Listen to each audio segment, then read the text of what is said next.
All right, last topic, and then we'll get to the prize picks and the super chats.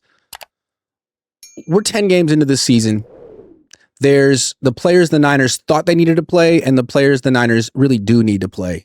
And we've all gotten a really good look at these guys now. It's way past training camp. Let's name some players that we think the Niners should bench, who deserve to be benched simply because there's someone better at their position on the bench.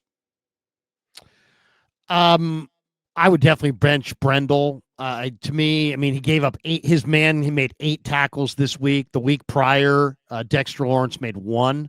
Brendel, I know some people, he's a top 10 center.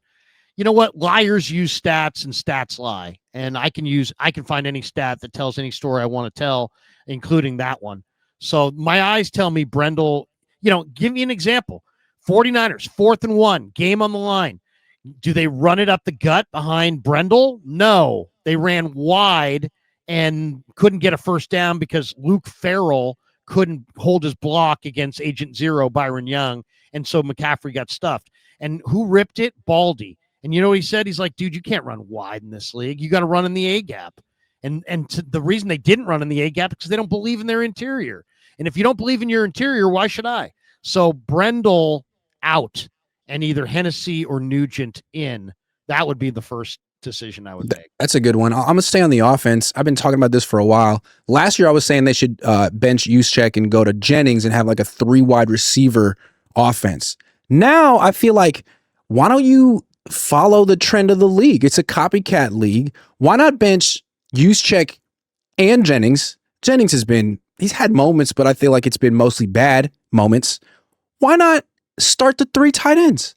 Go Pearsall or whoever born at 1 wide receiver, McCaffrey in the backfield, and then Kittle and Farrell and Todges. It seems like it's all the rage and defenses aren't exactly sure how to match up with that stuff.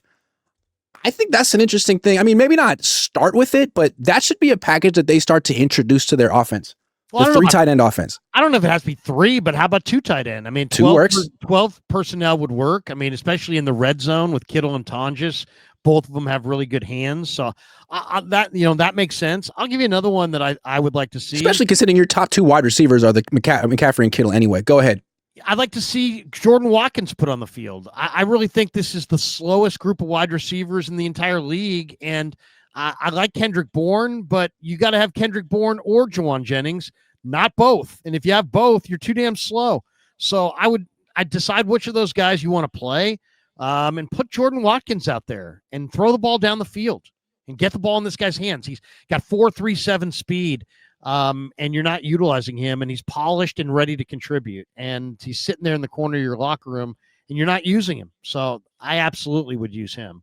I'd also flex out McCaffrey a little bit from time to time and use Brian Robinson a lot more. He's really earned it. Brian Robinson averaged 7.2 a carry the last 2 weeks, and McCaffrey just went for 2.5 a carry. And there's no reason that it should be a 75-25 split between CMC and Robinson. It makes no sense. I'm glad you brought that up because I feel like the Niners have been kind of lying to themselves all year and saying it's not McCaffrey's fault.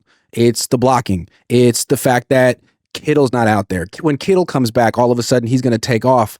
And all those excuses have fallen flat. And I think when you look at the efficiency with which Brian Robinson is running, the explosion, the fact that he's never actually had a season this good. He's never averaged 4.9 yards per. How could he average 4.9 yards per carry behind the same offensive line, the same system, the same team, where McCaffrey's averaging a career low 3.5 yards per carry? That's very telling. And I'm not saying McCaffrey's washed because he's a really good receiver, but Robinson probably should be getting more carries than McCaffrey this season if it's a meritocracy and you're trying to do what's best for the offense.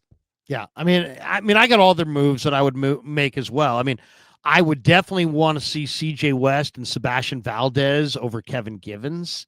I don't think Givens has given you much. He doesn't stand in against the run. He doesn't have the same speed as a pass rusher. He's a better rusher than he is a run defender. But I think Valdez probably could give you as much or more. I think West is probably stronger against the run. I got one. Upton Stout.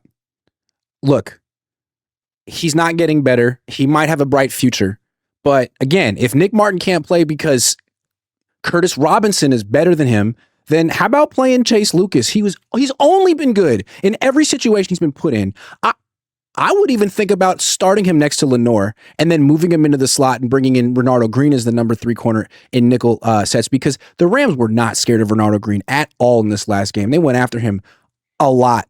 I'd like to see Chase Lucas on the freaking field. What more does he have to do?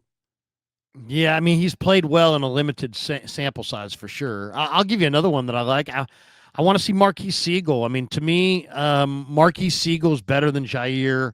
Jair is a box safety. He's a strong safety who plays in the box. But so is Mustafa. And I think so's Pinnock, really. I think Pinnock's better closer to the line of scrimmage. But Siegel's got corner ability. Siegel's got coverage ability. Yes, he's young. Yes, he's going to make some mistakes. The long-term tandem, if it's on the roster, is Mustafa and Siegel.